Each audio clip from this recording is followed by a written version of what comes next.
Blast off. Here we go. Wow. Hi, everybody. It's Natalie from Creative Bakers, and I am sitting here today with my friend Rod Smith. Hi, friend. Nice to see you on, Nice on to- this Easter Sunday. I know. It's been a long time. We haven't seen each other in probably 2 years because of the pandemic. You guys Yeah, are being pretty strict and stuff. yeah, we've been in lockdown, but we listen for you and chirping on Instagram and places, so we've catch glimpses of you and Dave. So Yeah, you know that I'm still alive, and I know yeah, that you're still alive. yeah, so we have that going for us. And then time is a strange thing anyway. As the pandemic has sort of become a kind of a lapse in a dream or something. Ugh, a dream I'd rather not have, but thank Hmm. you. So, three people already. Hello, three people. Thank you for being here. Okay, so I'm going to start the way I always start, and then I know it's just going to morph into something completely different. Well, that's the nature of art, really. Yeah, tell me about being a kid. Were you a creative kid? And how did it, I'm sure the answer is yes, I, even though I shouldn't be answering on your behalf. And tell me how it Well, showed up. I think that I had a mother who was a creative artist, and her mother was a creative artist. So I really inherited something from her because she inspired me when I was a kid, and I lived overseas in Europe for half of my young years, and so we were exposed to a lot of things that were, back in the '60s in Europe, that were interesting and memorable and inspiring, but.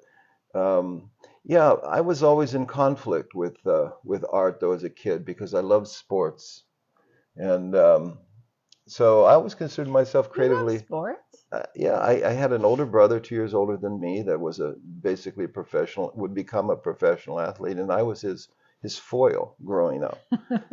So everything he did, I had to do as well. And so, but he managed to manufacture me into an all-star and so forth in sports. But I always liked my own little world of play and creativity. So those two things were in balance as a kid growing up. It wasn't like I just, went into a corner and I loved drawing or something.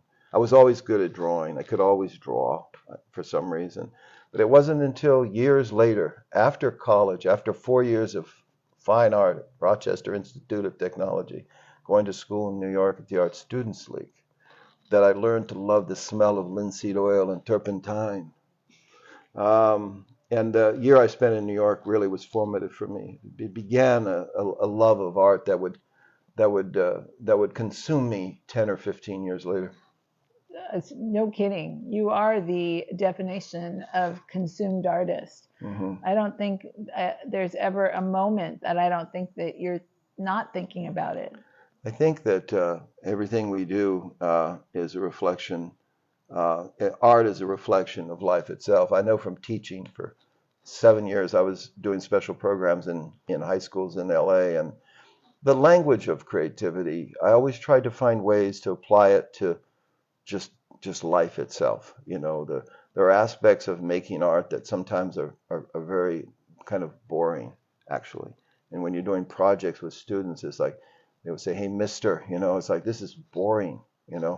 And You know that I'm having a hard time understanding art being boring. Can you please give us a concrete example of like what these kids were doing sure, and sharing with you? we're making paper mache sculptures using wire armatures that then will be painted Chagall-like. And I'm giving them all these colors and influences. But before they get to that portion of the art, which is painting and making it beautiful on the outside, they have to build the armature.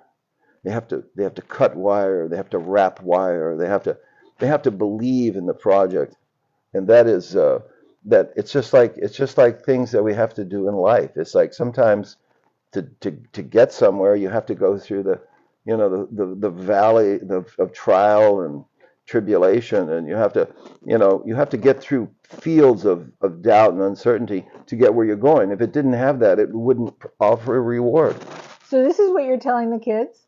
Yeah, And are the kids taking it? yeah. Really? Because I mean, I'm No, thinking no, about high no, schoolers and I'm thinking they're like, no, no. If high schoolers, if their hands are working, and then their minds are open or a little that's right, more? that's right. If their hands are not working, they're in their peer group. They're not listening. Once you get their hands working, they come into themselves, and you can be like a horse whisperer. That is so Oh interesting. yeah, it works all the time. It never fails. That once those hands start working, they become open to the world around them, and they break out of their peer groups in South Central LA are like these concrete prisons, really, in a way. They nothing can be said or done without the affirmation of others right around them, and anybody trying to step beyond these things is sort of like pulled back. But you get their hands moving together like that, and suddenly they fold into themselves, and it's themselves that you get to talk to. That is fascinating. I Mhm. never thought about this in that way, but it also, I mean, just, and I'm sure that you've had this experience. I know lots of people in the group have had this experience that when you're working, all of a sudden time disappears, and you don't even really know how you did what you just did. And it's almost like you created that open space, and whatever little spirit or the universe or whatever you want to call it is above you has just dropped in while you're open and working and able to help guide you through the process that you're doing. That's the kingdom of art. I know. That's the realm that you're invested in, and it's outside the slipstream of time. It is that envelope of timelessness. It's kind of infinite time. That's why it goes by so fast. It's like I've been at this for an hour and a half. I just started. You're in this other world, and in there is the respite, in there is the healing, in there is the inspiration in that timeless world, because we're all consumed by time. Time is like a ferocious beast. It is my They're, enemy, like wheels honestly. are cranking out the aspects of time. I remember when I first came to LA, it was like a big deal to move from Oregon down here 15 years ago, and we have a hillside on where I live, and the moon rises over this hill, and I remember telling myself, okay, my old life is behind me, my new life has begun, my new life is going to be registered by the rising of the full moon. That is the only register of time I'm going to have. This was a manifesto I gave myself, okay, loosely applied. But I managed to keep track of that rising moon 7 or 8 rises before finally I too fell into the shattered glass of time. And the only thing that allows me to escape that is the process of art and building and making things. And that's essentially one of the reasons I do it. It gives me a sense of being present outside this rush. Yeah. Um, you work in so many mediums. I mean, you I don't know what your earliest work is, but I mean, I know that you made puppets Hmm. and sold them for a long time. You and Linda. Linda Hmm. is his wife. They made they're huge. They're huge, Hmm. and and worked with them and did that for a long time. I mean, I've seen every kind of medium come out of this place. Hmm. I've seen sculpture come out of this place. I've seen you work with encaustics come out of this place. Hmm. I mean, talk a little bit about how you move from one medium to the next. Well, I don't conclude on any medium. Um, uh, Years ago, I was experimenting with acrylic and doing acrylic paintings and landscapes and figurative things, and I was using them the way you use oil. And I remember another artist coming up and saying, "Well, those are interesting, but you're not really taking advantage of acrylic.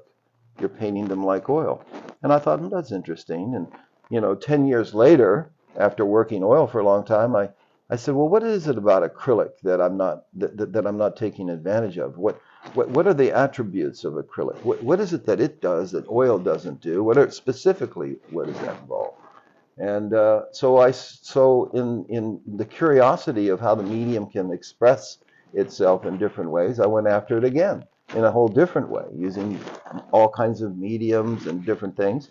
So I think picking up different tools, it's like you're creating the music that belongs to you, but you're using different instruments.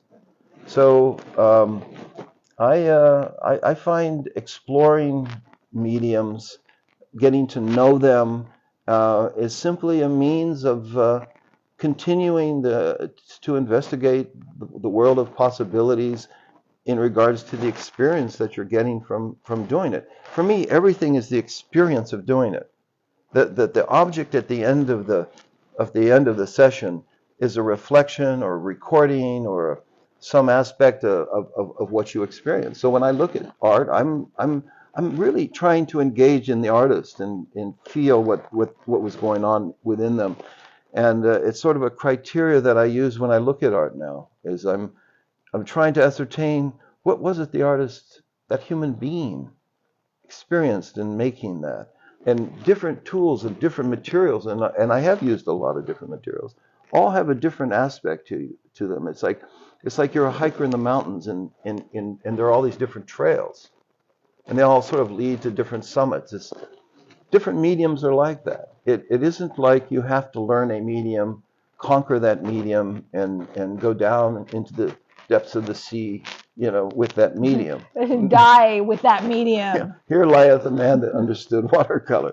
No, I think that there's so many beautiful mediums. I mean, if you go into the art store, there are aisles I don't even go down because I realize that life is so short that there's no reason to begin to investigate that material or that material or that material. So I feel like I've just touched the tip of the iceberg as far as materials go. But, with drawing, I mean, drawing is drawing is meditation. I agree.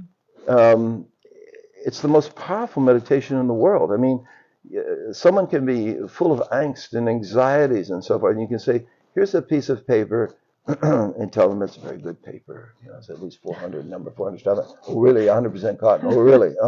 Yeah. And here's your Connie crab. Okay. So, well, what do I draw? You don't draw anything. Start making marks. Draw your shoe. Draw anything. Just start drawing. Start drawing. Immediately they start drawing. There's no anxiety. There's no angst. There's no passing thoughts. It's like Zazen or something. It's like you go into a meditation. One of the things you're trying to do is sort of like allow the rush of thoughts and ideas to dissipate. Like your Grand Central Station in New York, and these all trains riding in and out of you. As soon as you draw, then they all go. They disappear. It's absolutely a miracle.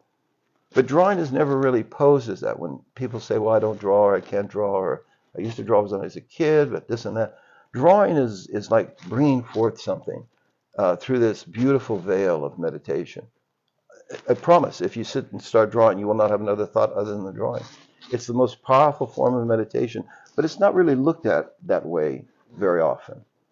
And so, what kind of meditation? Well, if you get into charcoal, right?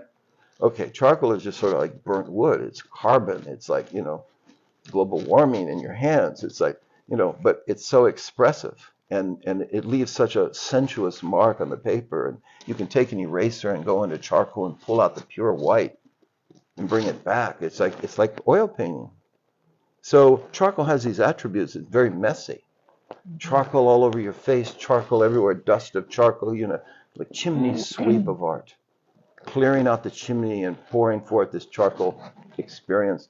So it has its place to do that, and figure drawing is a great place for that, and so forth.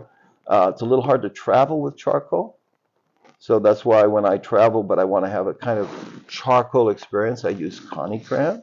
Because Connie crayon is sort of a clay base, but it has all the attributes of the power values with charcoal. So Connie crayon provides that kind of experience if you're out in the world and you want to sketch. So yeah, all these different things, colored pencils. I avoided colored pencils most of my artistic life until about, maybe 3 or 4 years ago. I was going to say, I've seen you use them quite a bit. In the last 3 or 4 years. And how did that start? Because I had one box of colored pencils that I've had since 1969. It's the Caran d'Ache with the Matterhorn on it. And it's like, missing pieces, and it never got used. It was like a pencil would come out and serve some purpose and then get in another drawer, and it would disappear from its original box. And it's this beautiful Swiss box. It's a Matterhorn. But in the drawer over many years, even the color print on the tin is fading away. And I remember bringing that out one day and saying, it's amazing how I've overlooked colored pencils all these years. I use the red to correct an exam or something. It's like it's like Now, what is it? Why would I bypass that? And so I dumped all the pencils out onto this piece of black velvet. Terry Snyder says, I love to do watercolor when I travel. Oh, yeah. Now you're talking. Yeah, this Yeah. person, No. Watercolor while you travel. Watercolor while you travel. My God. I published a book about it. Watercolor trip to Alaska. it was an amazing, it's an amazing journal It's a journal. of what you did. Mm-hmm. Oh, Yeah. And so how do you get to Fox Island in Resurrection Bay? I thought, which is an island made famous by the artist Rockwell Kent in 1918. With his 9-year-old son, they spent like 9 months on this island. And I had the book that was that he published from that. My mother gave me a copy, signed copy. I was going to say, you read this as a kid then. Yeah. Yeah, okay. Mm-hmm. And it has in the frontispiece, there's this illustration of the island. It's one of those like Treasure Island when you open up and you see the island, and there's the north wind blowing, and there's this, it's this mythic place. And then there's this journal that this artist wrote about life on this desolate island in Alaska, and how art was the only thing they had against the existential wilderness that was blowing against them. That it was this in the art. So it's full of the story of how art made his cabin warm in this island called Fox Island in Resurrection Bay. So many years later, I decided to go visit that island, and I took the ferries and stuff. Anyway, I took a 5.5-week journey to get to the island. But to put myself in a proper state of mind when my boots hit that island, I decided I should do watercolors, and I did like 200 watercolors along the way. So watercolors I think watercolor is if you took all the mediums away, watercolor is probably the purest, the most beautiful medium of all. Because it acts as a drawing instrument, and it also acts as a painting instrument. You can draw with it and you can paint with it. And there's a difference between drawing and painting. And the actual definition of that difference is a little bit elusive, but there's a difference. Watercolor allows you to make that bridge between drawing and painting, drawing and painting. See, now, okay, I'm gonna play devil's advocate here for just a second. I mean, you can do that with not watercolors, oil paint. I mean, if you just dilute the medium, you can get a beautiful wash of color as you would with watercolor, although it's not as fast or as permanent. I mean, you can always scrape it off and start again if you needed to. But I mean, that would act as a drawing and a painting instrument as well, as acrylics do too. Helen Frankenthaler, the New York artist, 1940s, 50s, she painted with oils like that. She stained the canvas. Mm-hmm. Yeah, but oil is not very portable. No, when it's a big pain. The idea of watercolor when you travel, watercolor is ultimately portable. A couple years ago, my wife and I did a trip of Italy, and it was for the Grand Tour, so it was very ambitious. But I'd never been there. 10 cities in 28 days. So I thought, well, how am I going to register this through the process of drawing, because it's going to be a drawing medium. So that's where I selected colored pencils, oil-based colored pencils, because I knew I wouldn't have a lot of time. When you're traveling with other people that aren't drawing, they're kind of like, they're always kind of like, take your time. Okay. The next thing you know, they're back. No, you have all the time in the world. They come back again. It seems like they just left and they're back. And their time is different. So I realized that I would have to, draw in a certain. Pick things up a little. Yeah. So I sketched, and I did, very linear drawings and sketches. But as soon as the trip was over, I said, I'd like to go back and do that with watercolor. Did the exact same trip. My wife says, the same trip, the same B&B, everything would be different if I was using a different material. So. Is that planned? Is that on the books?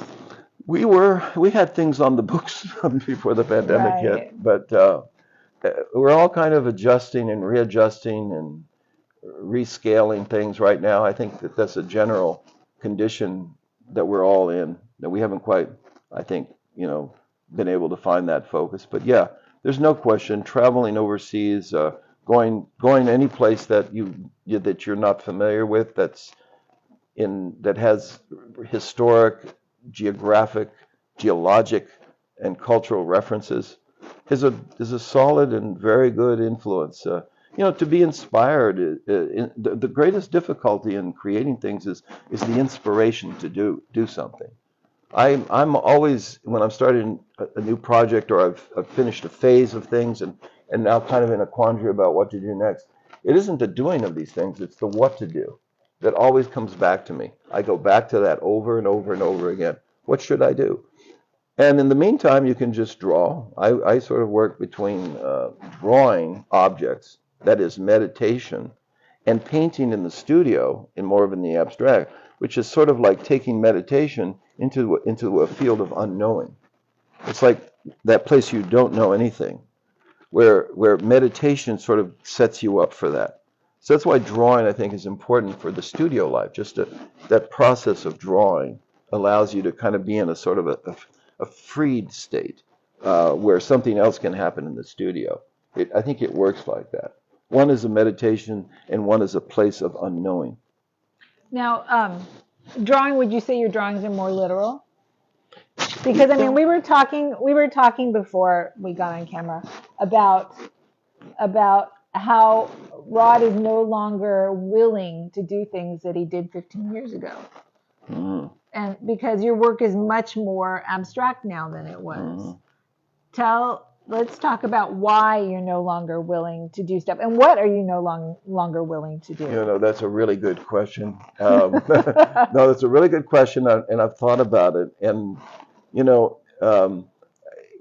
here's the thing: after many hours of this, stretching out over years, I realized that what we build up inside ourselves is a quality of intuition.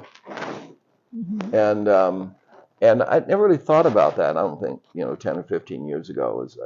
I didn't really attribute what I was doing really to intuition, but I do now, and I think that the intuitive sense grows over time, and more I want to access that part of me, that process part of me, unless I want to be objective about what I'm doing. I want to rely upon intuition and also experience to sort of bring me to a place. I don't really want to be the author of anything I do. This is the conundrum. I want to be the witness. So that's a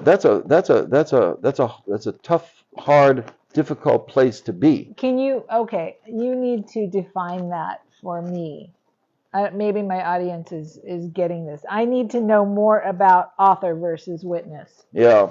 Well, there are moments when you're doing something that you're almost levitated.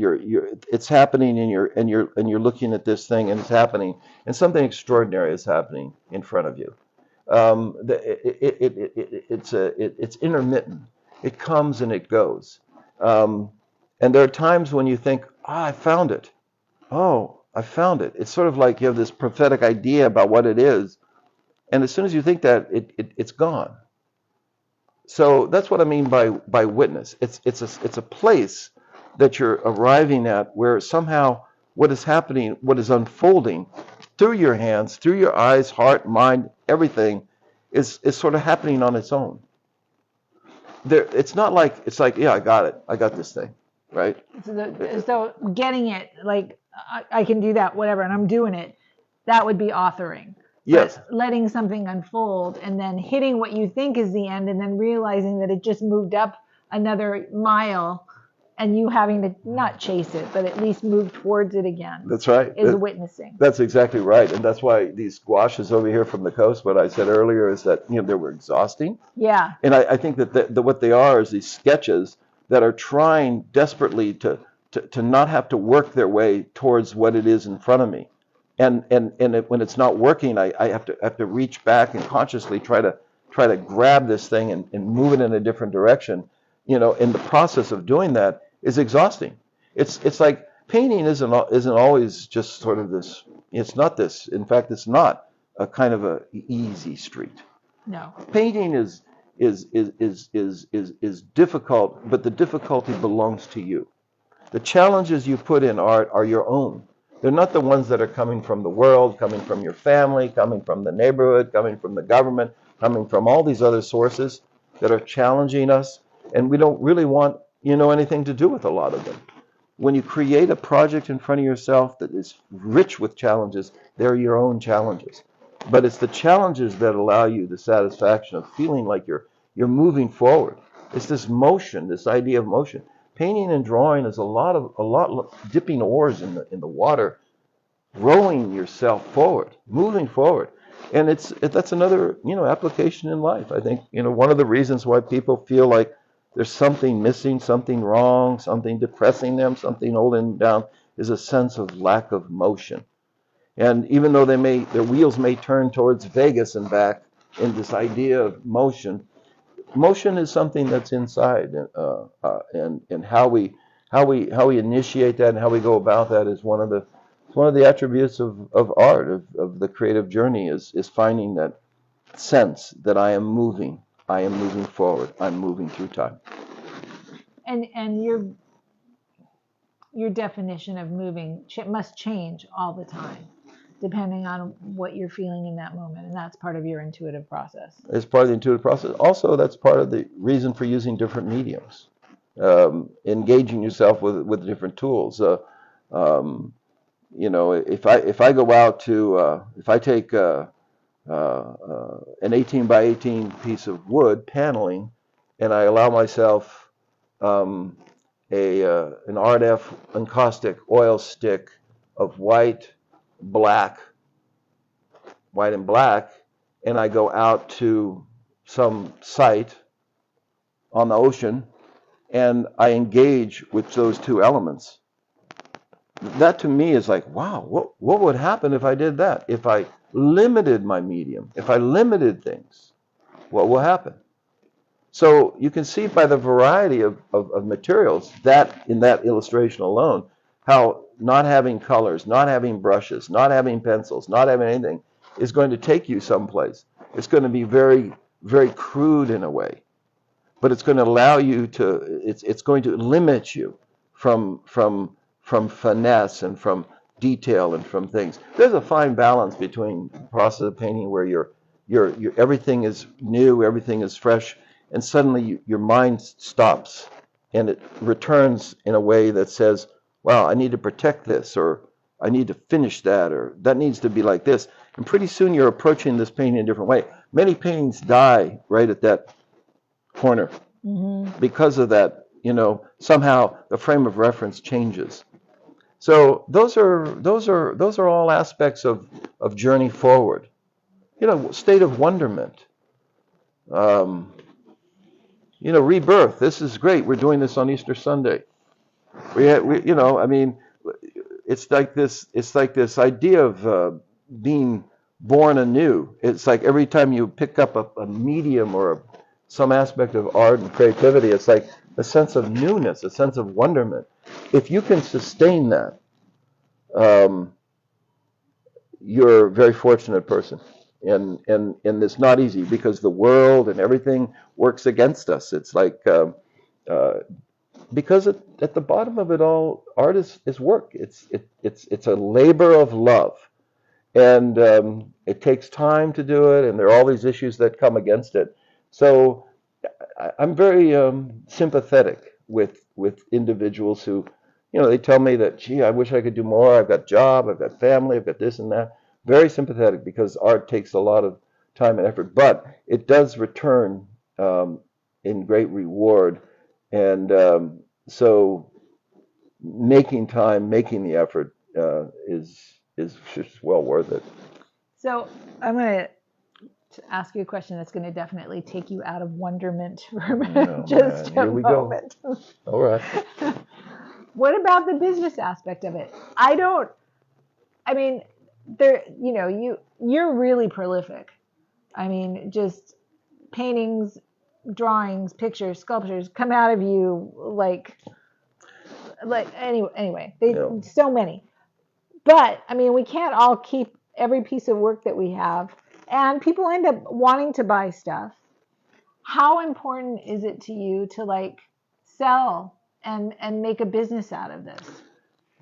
Well, for almost 20 years, my wife and I had that business where we made handmade dolls. They're beautiful and marionettes and things. That was a business, and it was a business that started out very simply. And as years went by, and we did shows and festivals, and we pursued the market. Everything that I did, from a design point and construction and collaboration with my wife, was towards finding that thing that the market Wanted to buy. wanted to buy. And we were able to take a $15 gnome and turn it into a $4,000 piece over a period of 18 years through marketing, through going through shows on the East and West Coast. And that whole thing was a very commercial business. It became successful, but it would start out really slow because of the curiosity about it. I was always curious to know, well, if you do this and do this, how will that go? And you go to shows and you find out. And then it became successful when we got into galleries, particularly down in Florida. It got to the point where we couldn't keep up with production. And then it got to be a point where it became very tiring. And then it got to the point where I was less interested in it than when I was in the beginning. That success sort of created a kind of complacency, and at the same time, it was taking basically all of my creativity. From 1981 to 1995, I was a commercial artist. I was a commercial artist. In 1995, I went to a show in Miami Beach, and like a sleepwalker, I went down to the art store. I bought a notebook. I bought a box of charcoal drawing pencils, a kneaded eraser, and I packed it in my suitcase and went down to Miami Beach and did an art show selling this commercial product. I stayed another 6 days and did another, and suddenly, out of nowhere, did 200 drawings.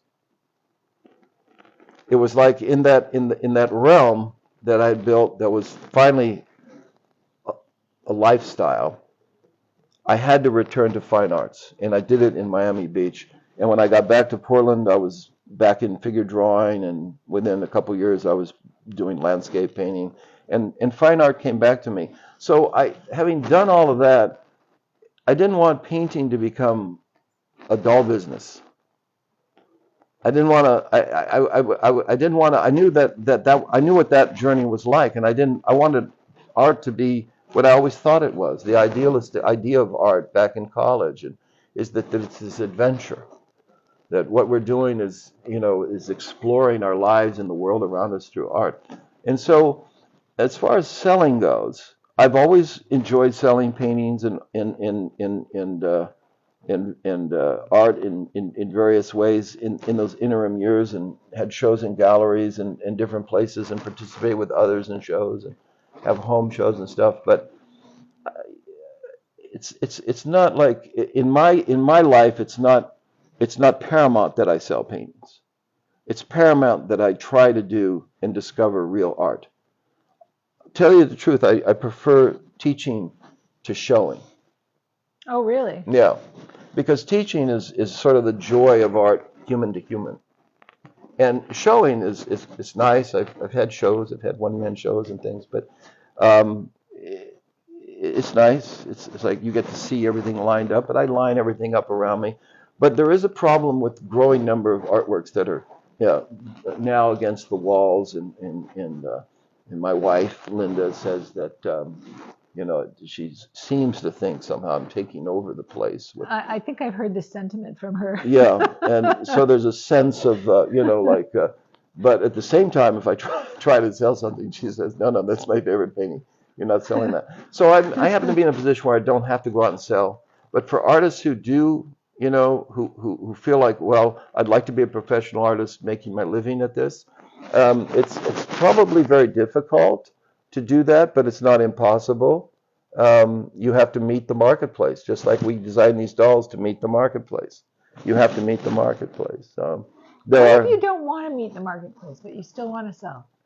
Well, then you have to find, I know a young artist. Their name is Elizabeth Ibarra. Yeah, Liz. Liz, and she just had a show. Did she? Where? Yeah, it was out in West Hollywood. Gosh darn it. Yeah, and it was her first one-woman show. Oh, good She's for her. she's unschooled, She doesn't follow any school of art.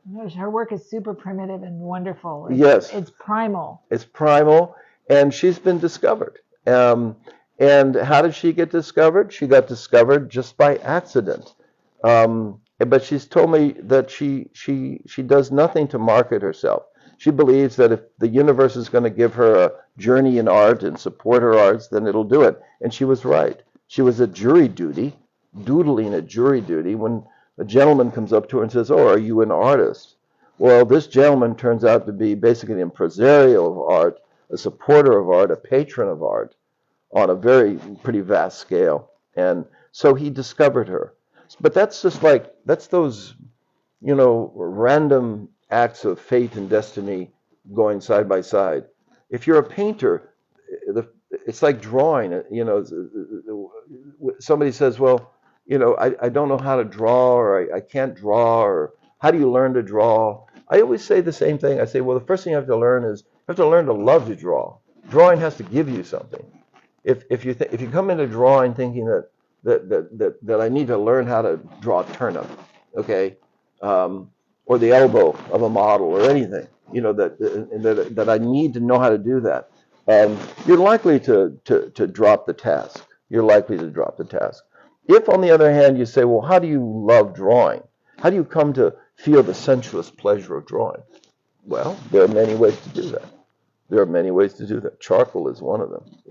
Put a charcoal stick, a big old chunk of charcoal stick in somebody's hand, give them a decent piece of paper, put a wood panel on them, and have them stand in front of the Ferris wheel in Santa Monica and say, hey, you've got 20 minutes to draw this.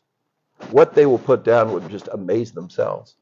Yeah. So there are all these things. Those are the ideas of teaching art, teaching drawing, putting things into different configurations so that you can experience what it is.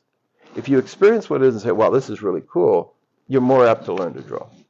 Going back to Liz, though, don't you think, and I really believe that this is true, I mean, her mindset is, I'm going to do this basically no matter what, and if somebody figures it out and finds me and the universe wants to support me, I'm going to go with it because I'm doing this. That's right. I mean, she has this belief system in place. Basically, she already told the universe, bring it to me. Yeah.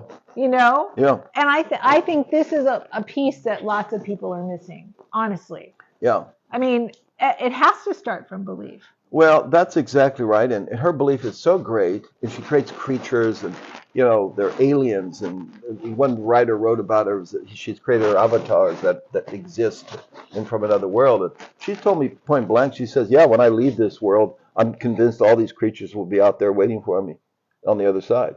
It's like if she was in a gallery or not in a gallery, it doesn't matter. She'd still be making these things. Yeah. She'd still be doing this stuff. It's like art is speaking to her. The making of things is speaking a language. It's a poetry. And if you can, keep that in mind and find ways to converse with that idea, I think you have a good chance of experiencing that long and noble journey of art, which is what it is. It's um, it requires a certain amount of intention and sacrifice to do it. But if you're getting that thing from that, if you're confirming your faith in that by what you're doing, you'll just keep doing it. It's like, for me at this stage in life, there's no backing away. And that's another reason why I explore different materials and go back to other materials that I have. And I'm getting ready to go back to Joshua Tree, and I'm wondering what to take. Whatever I take will determine the kind of experience I have out there. Here, hold on. Joshua Tree, for those of you who are not in Southern California, is a very large desert park that we have. It's got how many climate zones? Like 3, 4, 5 climate zones in it, and it's in the middle of the desert. It's amazingly beautiful, pristine, large boulders. Anyway, it's a destination. Yeah, it's rough and rowdy out there, and but it's quiet. It's really quiet. A lot of artists live out and around there. A lot of experimental things going on in the desert. The desert is sort of there's a sort of sensory deprivation that happens out there. When you walk, you can you can almost you can hear your heartbeat. It's so quiet. So yeah, to go there and draw. I mean, look, drawing or whatever tool you're using is a way of excavating the world around you. So if you go to these special places and you have the tools, you're going to extract something from that landscape that you're not going to get just wandering around. You're just not. Once you understand that, you become compulsive about it. Dare I say, you become desperate. There's something desperate about artists like me and Natalie. There's a desperation to experience this thing that's out there because you've met it before. You've met it, and you want to meet it again and again. And every time you meet it again, it's like it's different. You're hunting for it. You're hunting for it, and you're changing. We are all in this constant state of change, even though sometimes it doesn't. We don't see that. But through the process of creativity, we definitely get to experience those transcendent, transformative moments. So yeah, going out to the desert, I've been out there with everything. I've gone out there with a blowtorch, spray paint, wax, charcoal, colored pencils, okay, pastels, everything. Gone out there.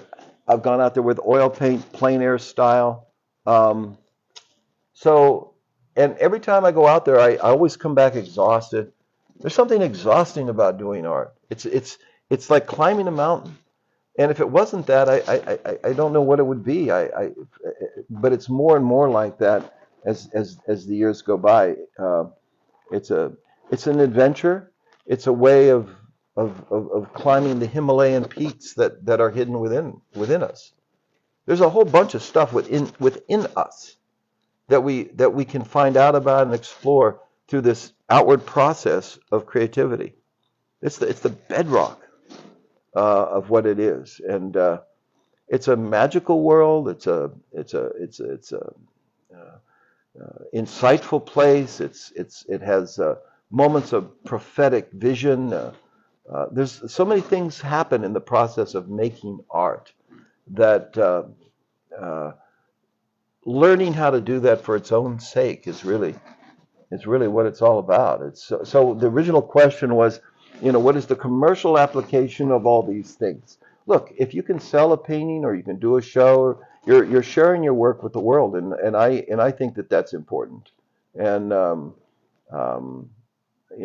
working on a commission painting right now, and it's very difficult to do it because I have to hit certain parameters that the person is interested in. Well, the person that wants this painting too is referencing work of yours that is older. Yes. And you were a different person then. I was. And so now trying to go back to that particular style, I can see how that would be so exhausting. It is exhausting. It is exhausting. I have to sit down there and pretend I'm 10 years younger and that my interest is in this process. So parts of it have been tedious, but it's building up slowly.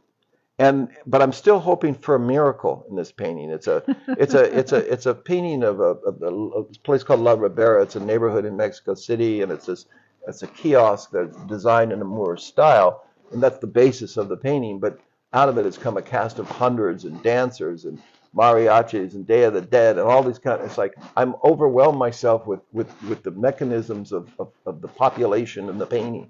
So it's not unlike some other things I've done. They're illustrations is what they are. But you're right. But at the same time, I'm getting close. I might be able to pull it off. I just might. But it's just night after night of doubt. Do you think that you are having to almost rewind your psyche to drop into that place that you were 10 years ago? Yes, and that's what's so tiring about it. And that's why it's so slow. It's like if I go out and work on an hour on it, it's like, whew, that's plenty. Oof, that's plenty. Fortunately, there's no time, no deadline. Although I get occasional texts, how are we doing, Rod? It's like, are we done yet? No, we're getting close. So, but that's there. And the thing about it is this, it's old school. It's like he's already going to have a party. He's going to have this thing brought in. It's going to be veiled. It's going to be an unveiling. This is a lot of pressure. Yeah, and so they're making a big party out of it. So, it's like it's a little side thing that I'm doing because I know the individual and some of the people around him. So I'm happy to do it, but it's not easy to do. It's a balance between painting and drawing the world around you and working in the studio, because during the pandemic I came indoors and I started working smaller. I started working on colors. I allowed music to kind of move and push things around, and it became these abstract landscapes. um, and I was fascinated by them, and I still am. um, there's nothing easy about them, but they're non-representational. They exist for themselves, and they're not the type of thing that you're going to put up at an art festival, and people are going to fall over backwards in front of them. They are in fact going to be ignored. But I really like them. I like the honesty of them. I like the musicality of them. Do you have an example of one of these? I do. Is it gettable? I'm gettable. Can I leave the audience? Yes, you can leave the audience, All and right. I will sit here and tap dance or something. Okay. Oh my gosh! No. All right, you guys should see this house. This house is amazing, and I'm just gonna point this camera at, like, Rod's been working in Laguna Beach, and I hope. Okay, here, yeah, this is gonna. So you can see, and these were probably things he did over the course of like 3 or 4 days. He's got, and they're rather largish.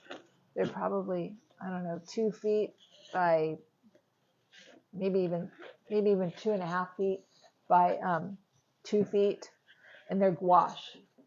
And he was talking to me about these things prior, and about them actually being exhausting to him because he wasn't willing to do what he did 15 years ago, as he explained previously. Oh, here he's back. That did not take long. No. All right, let's see what you got here. Okay. So, um, let's see.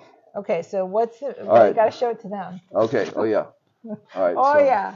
let's Here, see. wait a minute.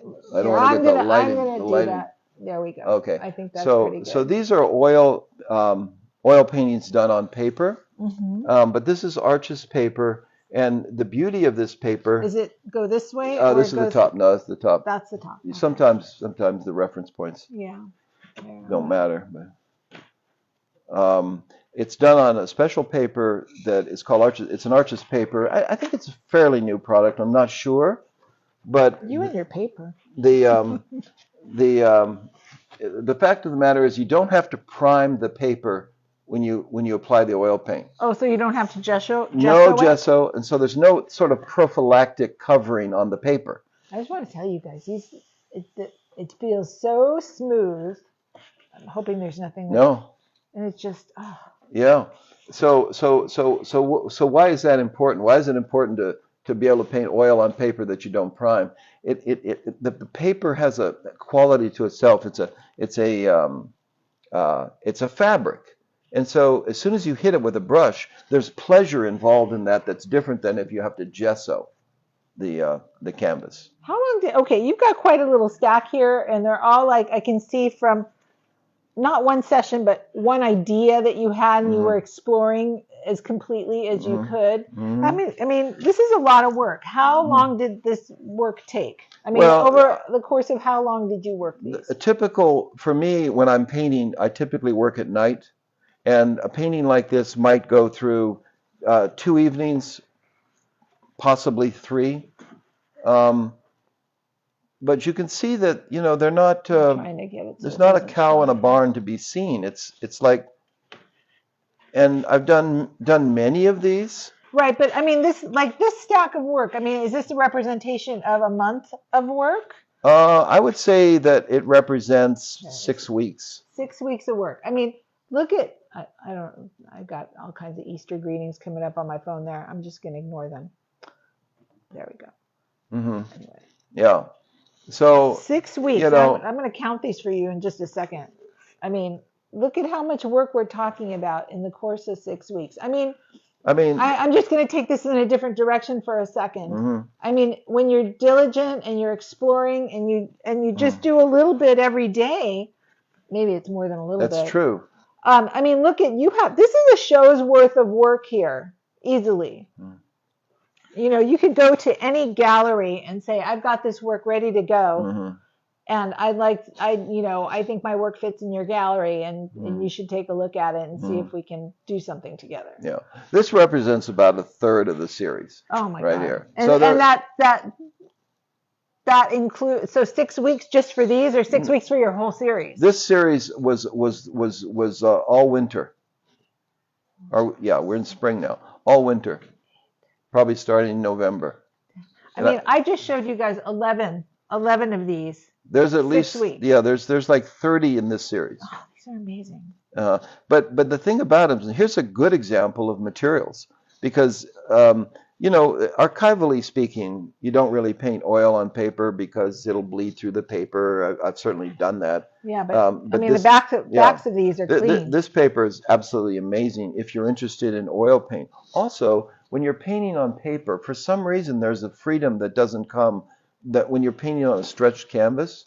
There's a formality about that wood stretched canvas. It's I was like, going to say oh my, fear. yeah, it's like, There's a oh my God, fear. I got this artifact, this thing. But on paper, you're released from the burden of that.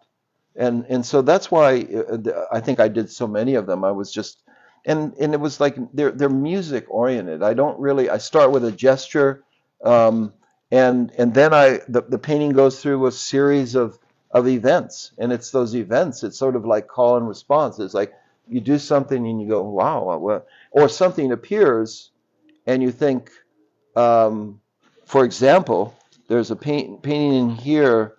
Let's see, it actually has a literal. Uh, this one here, I think is this one.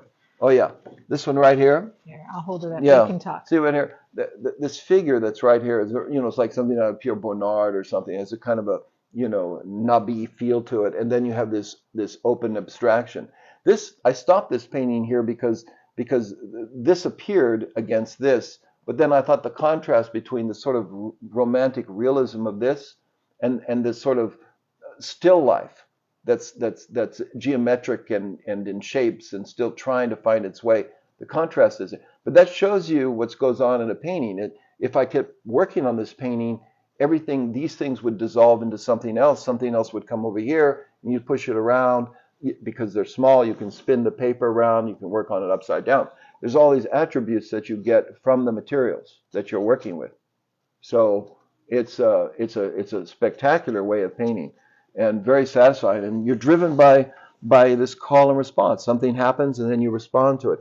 No references used here.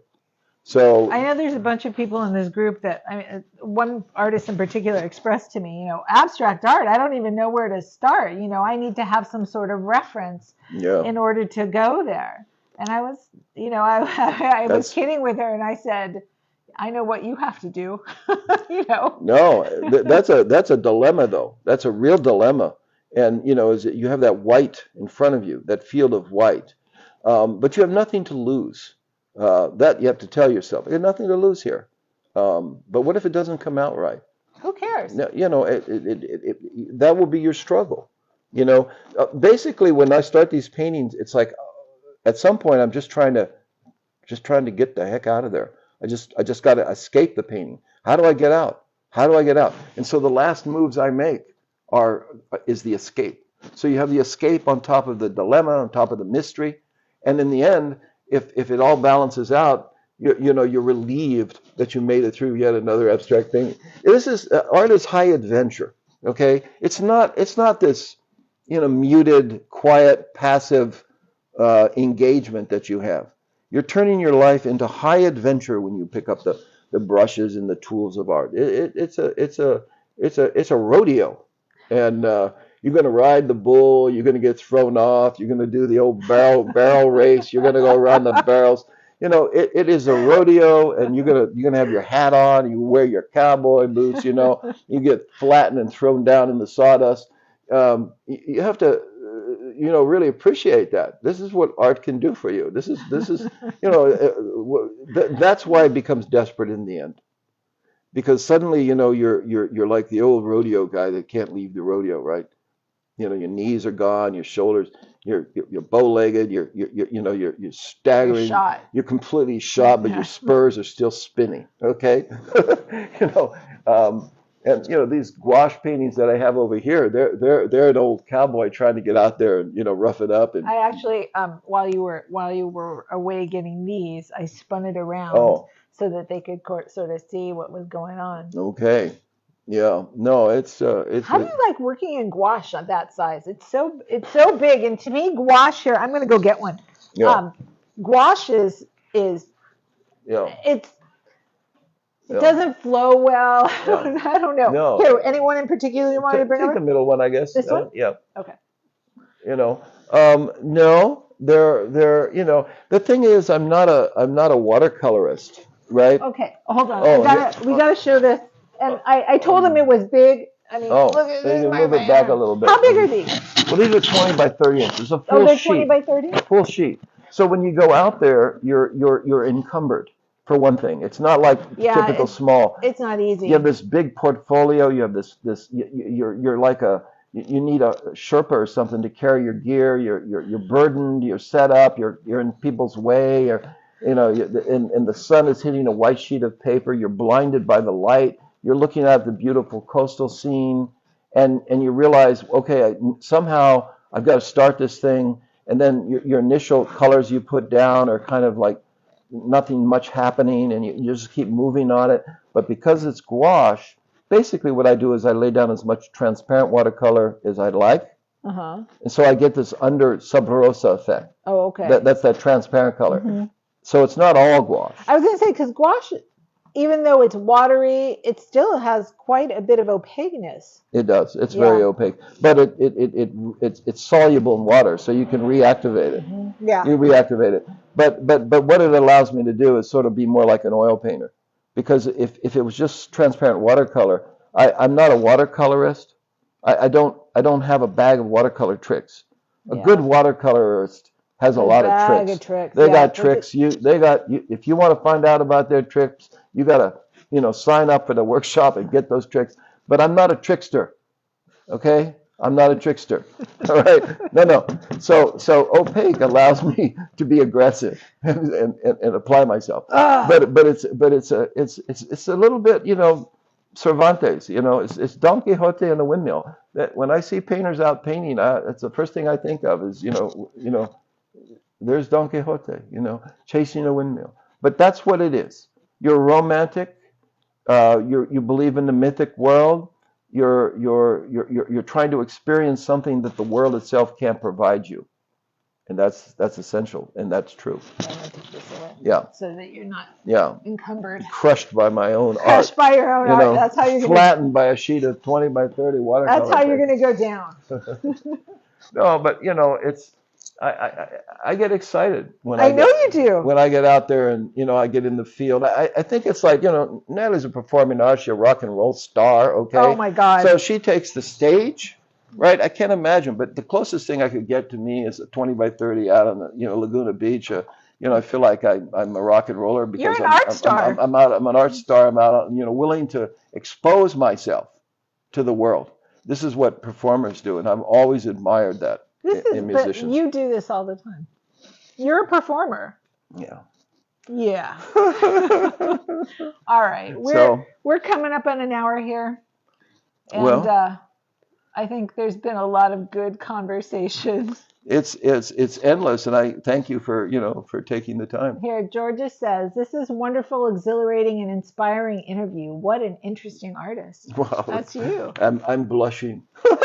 No, but that's you, okay? That's understanding this thing. Georgia's work is incredible. Yeah, no, George, I'd love to see it. I'm not on Facebook, but maybe Natalie can let me see some You of know the work. what? She does art prints that when you do your art prints, they're really cool stuff. Oh yeah, Yeah. that's really exciting. Yeah. That's cool.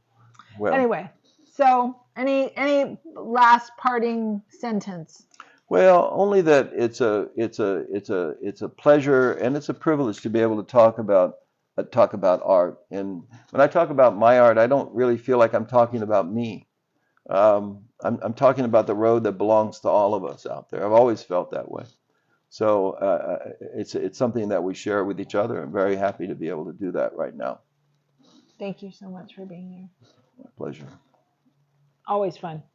All right, guys, thank you for joining us, and I hope you have a beautiful day today, and I will see you again soon. Bye.